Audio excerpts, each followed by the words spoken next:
आपण पाहत आहात महाराष्ट्र टुडे न्यूज।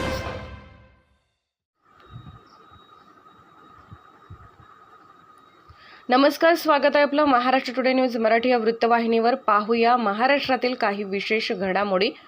परभणी आगामी लोकसभा निवडणुकीच्या पार्श्वभूमीवर महाराष्ट्रात सध्या वेगवान राजकीय घडामोडी घडताना दिसत आहेत। अनेक ठिकाणी राजकीय पक्ष जाहीर केलेले उमेदवार मागे घेऊन नव्या चेहऱ्यांची घोषणा करत आहेत। यामध्ये प्रकाश आंबेडकर यांचा वंचित बहुजन आघाडी पक्ष आघाडीवर आहे, कारण गेल्या काही दिवसांमध्ये वंचितकडून घोषणा करण्यात आलेला तिसरा उमेदवार बदलण्यात आला आहे।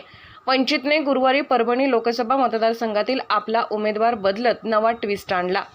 यापूर्वी वंचितने परभणीतून बाबासाहेब उगले यांना उमेदवारी जाहीर केली होती, मात्र आता त्यांच्या जागी हवामान अभ्यासक पंजाबराव डक यांना उमेदवारी देण्यात आली आहे। पंजाबराव डक यांनी गुरुवारी परभणीतून वंचितचे उमेदवार म्हणून आपला उमेदवारी अर्ज भरला। परभणीतून महाविकास आघाडीकडून संजय उर्फ बंडू जाधव, महायुतीकडून महादेव जानकर हे रिंगणात आहेत। आता पंजाबराव डक या निवडणुकीत त्याच्या समोर कितपत आव्हान निर्माण करू शकणार हे पाहावे लागेल।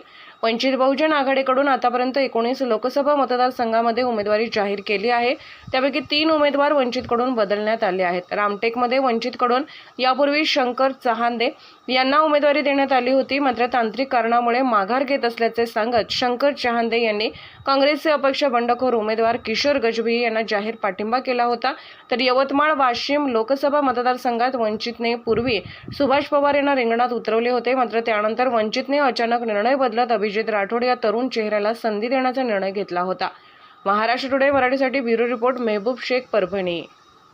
आदरणीय बाळासाहेबजी यांनी मला उमेदवारी दिली। उमेदवारी देण्याचा उद्देश म्हणजे याच्यानंतर अधिकार उमेदवारी दाखल झाली होती। मी देखील साहेबांकडे उमेदवारी मागायला गेलो होतो। साहेब म्हणले की आम्ही एक जणाला शब्द दिलाय। मी म्हणलं काय हरकत नाही, लगेच मी घरी गेलो।